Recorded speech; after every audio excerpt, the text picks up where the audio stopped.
जय गुरु जी। संगत जी, शुक्राना गुरु जी। गुरु जी के चमत्कारों के भंडार चैनल पर आपका स्वागत है। चैनल को लाइक करें, सब्सक्राइब करें और शेयर करें। संगत जी, श्री शिव महापुराण में पढ़ते हैं आज शिव रूप वर्णन। वामदेव बोले, हे भगवान, हे सब देवताओं के ईश्वर, शिव जी के पुत्र, हे प्रणतारित भंजन, 6 प्रकार के अर्थ का ज्ञान क्या है? 6 प्रकार के अर्थ कौन कौन से हैं और उनका क्या ज्ञान है? इसका प्रतिपादक कौन है और इस ज्ञान का क्या फल है? जिसके जाने बिना जीव शास्त्रों से विभक्त हो रहा है और शिव माया विमोहित हो रही है। मैं आपकी शरण हूँ, अतः आप मुझ पर कृपा कर मुझे उसी ज्ञानामृत को पिलाइए कि जिसे पान करके मैं मोह रहित हो जाऊं। क्योंकि शिवप्रद अद्वैत है। मुनियों के इन वचनों को सुनकर शक्तिधारी प्रभु शास्त्र विरोधकों के लिए ये महात्रासजनक वचन कहने लगे कि हे मुनि, जो कुछ आपने मुझसे पूछा है वह समस्त प्रणवार्थ परिज्ञान रूप में मैं तुमसे सादर कहता हूँ, जो समष्टि व्यष्टि के भाव से सर्वदा ही महेश्वर का है। हे सुव्रत, अब मैं उन 6 प्रकार के अर्थों को कहता हूँ जिससे कि एक ही का परिज्ञान होता है।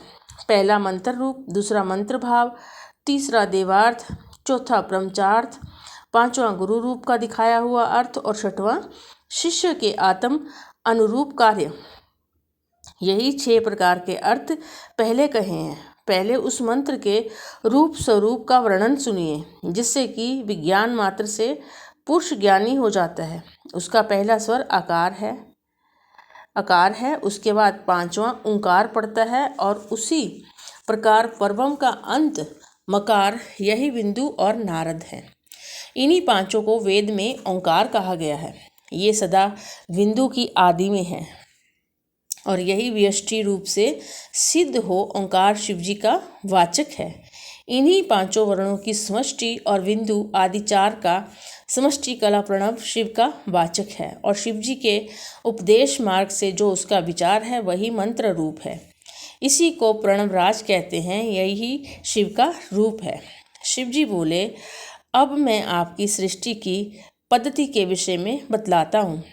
ये महेश आदि चतुष्ट और सदाशिव कहलाती हैं। वही समष्टि प्रभु आकाश के अधिपति हैं और उन्हीं का महेश आदि 4 रूप इसी की व्यष्टि है।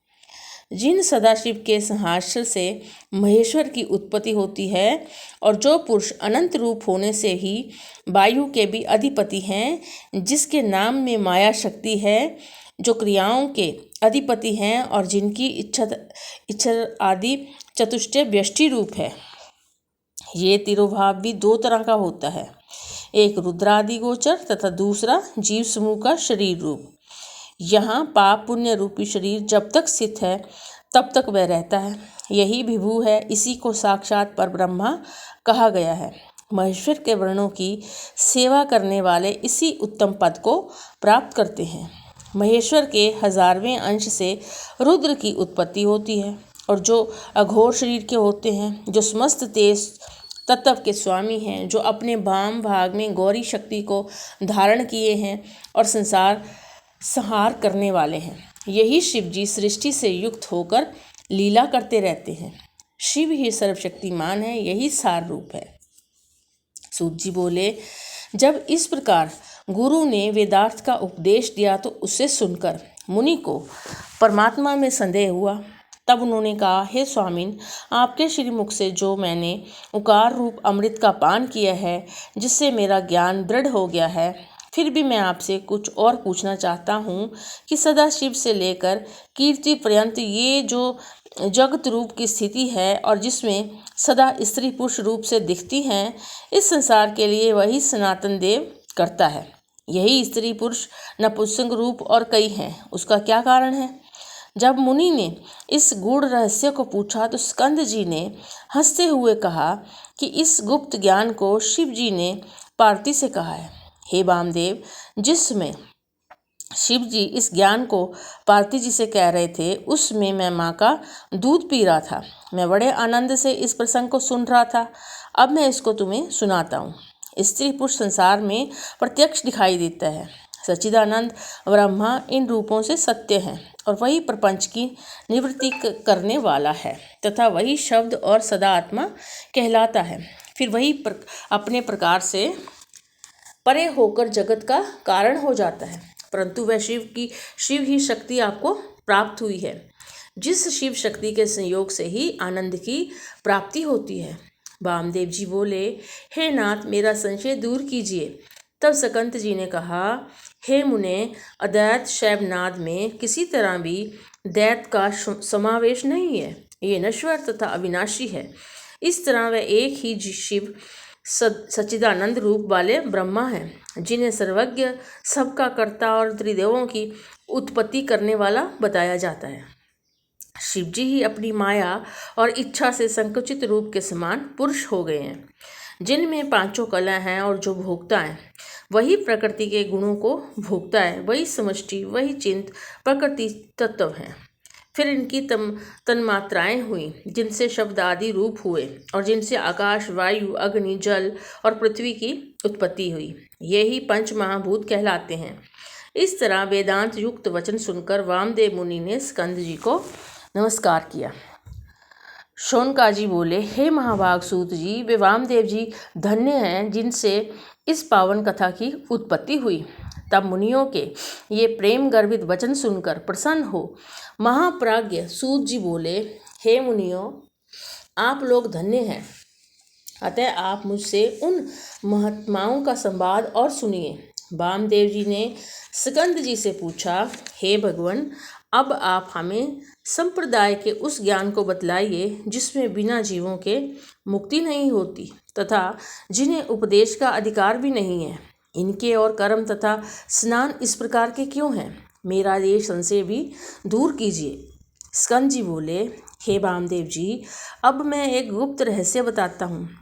वैशाख, श्रावण, आश्विन, कार्तिक, अगहन, माघ इन महीनों के शुक्ल पक्ष और शुभ दिन में पंचमी अथवा पूर्णमासी को शुद्ध हो गुरु के चरणों को धोकर उनके मृगचर्म के आसन पर शंख में पुष्प रखकर प्रणव से अभिमंत्रित करें और गंध पुष्प आदि से पूजन करें। दीपशिखा मुद्रा से रक्षा कर कवच मंत्र से आच्छादित करें। फिर अर्घ्य के विधान से उत्तम मंडल कर उसे सुगंधित पुष्पों से पूजें। शुद्ध स्थान में घट रखकर उसे सूत से लपेटें, उसमें सुगंधित जल भरें। फिर उसमें पीपल, पिलखन, जामुन, आम, बड़ की छाल और इन्हीं के पत्ते, हाथी, घोड़े, रथ, वावी और नदी के संगम स्थान की मिट्टी सुगंधित जल में डालें। फिर वस्त्र, आमपत्र, कलश, नारियल और फूल मिलाकर सब वस्तुओं से उस घट को अलंकृत करें और उस घट में ही पंचरत्न भी डालें। यदि पंचरत्न ना हो तो केवल स्वर्ण ही डालें। फिर नीलम, माणिक्य, सुवर्ण, मूंगा और गोमेद इन 5 रत्नों को लेक और नामलस्क का उच्चारण करते हुए अंत में गम ऐसा उच्चारण करें। फिर प्रेम से विधि पूर्वक पूजन करें। खीर और तांबूल रख 8 नामों से पूजा कर अभिनंदन करें। इस प्रकार गुरु की कृपा से निर्मल आत्मा वाला होवे। फिर गुरु को शिव ही जानकर उनके बताए मार्ग से अनुष्ठान करें। फिर गुरु शिष्य को सोहम मंत्र का उपदेश करें। गुरु शिष्य को भस्म का परीक्षा ज्ञान दे और 22 वाक्यों से उनका तात्पर्य समझाए। स्कंद जी बोले, गुरु शिष्य को इस प्रकार उपदेश करें, मैं ब्रह्मा हूँ, ये तू है। आत्मा ही ब्रह्मा है, जगत ईश्वर से अधिष्ठित है। मैं ही प्राण हूँ, आत्मा ही ज्ञान है। प्रज्ञानात्मा अर्थात जो यहाँ विरत व परे है, वही तुम्हारी आत्मा अंतर्यामी और अमृत है। वह एक ही पुरुष में और आदित्य मैं हूँ, पर ब्रह्मा भी मैं ही हूँ। सबसे परे सबका ज्ञाता गुरु स्वयं आनंद का लक्षण मैं ही हूँ। सर्वभूतों के हृदय में मैं ही हूँ। तत्व और पृथ्वी का प्राण मैं ही हूँ। वायु और आकाश का प्राण मैं ही हूँ। सर्वात्मक अद्वितीय मैं ही हूँ। ये सब त्रिगुण का प्राण मैं ही हूँ। ये सब कुछ ब्रह्म रूप ही है। मैं सभी मुक्त स्वरूप हूँ। जो ये है वही मैं हूँ और हंस भी मैं ही हूँ। इसी प्रकार सबका ध्यान करो। स्कंद जी बोले, हे वामदेव जी, अब मैं स्नान और क्षीर की विधि कहता हूँ। इससे यतियों को परम शुद्धि प्राप्त होती है। शिष्य को चाहिए कि पहले योग पद को पाने के लिए क्षौर कर्म करावे। उसे चाहिए कि नाई के छुए हुए वस्त्र को मिट्टी और जल से शुद्ध करे। शिव शिव का उच्चारण करता हुआ दोनों हाथों की अनामिका तथा अंगूठे को अभिमंत्रित करे, प्रोक्षण करे तथा उस्तरा व कैंची को शुद्ध कर प्रोक्षण करे। दाहिनी ओर से क्षौर करावे और आगे के बाल कुछ कम करावे तथा पीछे के बाल सभी मुंडन करा दे। पीछे बाल मुड़ावे और एक पत्ते में बालों को रखकर दूर डाल देवे। मूछ भी मुड़ा देवे। फिर हाथ पर हाथ रखकर नाखून कटा लेवे। जल में 12 बार स्नान करे। बेल, पीपल या तुलसी के नीचे की मिट्टी लेकर उसके 3 भाग करे। उसे अस्त्र मंत्र से अभिमंत्रित करे। एक भाग से मिट्टी 12 बार हाथों को मलकर जल से धोवें और एक मिट्टी के ढेले से शरीर मलकर जल में प्रवेश कर शरीर धो डालें। फिर दूसरे भाग की मिट्टी को मुख और सिर से मलकर 12 बार धोवें। तट पर आकर 16 कुल्ला करें और 2 बार आचमन करके ओम पूर्वक 16 प्राणायाम करें। फिर बची हुई मिट्टी को लेकर उसके 3 भाग करें। एक भाग से कमर और पैर धोकर 2 बार कुल्ला करें तथा आचमन करें। फिर मौन होकर ओंकार पूर्वक 16 प्राणायाम करें। फिर मिट्टी का दूसरा भाग लेकर जंघाओं में लगाएं और प्रणव से 3 प्रोक्षण करें। फिर रखी हुई मिट्टी को 7 बार अभिमंत्रित कर उससे अपना हाथ 3 बार धोवें और अपनी कक्षा में सूर्य को देखते हुए सिर से पैर तक मिट्टी लगावें। पुनः तीसरे भाग की मिट्टी को उठाकर पृथ्वी पर रखे हुए अपने दंड को उठाकर मंत्रदाता गुरु का स्मरण कर 3 बार साष्टांग प्रणाम करें। फिर तीर्थ में घुसकर बार बार डुबकी लगावें और ओम कहता हुआ शिव जी के चरणों का ध्यान करें। इस तरह की स्नान की विधि मैंने बताई है। अब आगे जो भी सुनने की इच्छा हो वह आप सभी लोग मुझसे प्रेम पूर्वक कहो। वामदेव बोले, हे नाथ, मैंने सुना है कि योगियों का दाह संस्कार नहीं किया जाता, उनकी भूमि में समाधि लगाई जाती है, इसका कारण क्या है?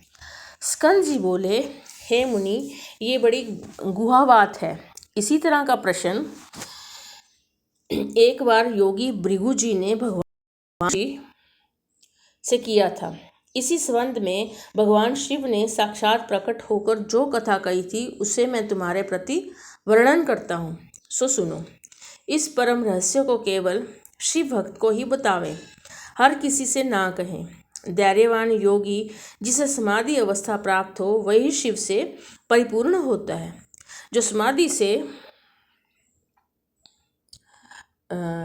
समाधि से अपरिचित हो तथा अधीर हो उन्हें गुरु के मुख से मंत्र लेकर शिव ध्यान में प्रायण हो जाना चाहिए। इससे तीनों पदार्थों का ज्ञान होता है। नित्य प्रणव में मन लगावें। शरीर के शिथिल पड़ने पर केवल शिव जी का ही ध्यान करना चाहिए। इससे वह शिव कृपा द्वारा पुण्यात्माओं के लोक में जाता है।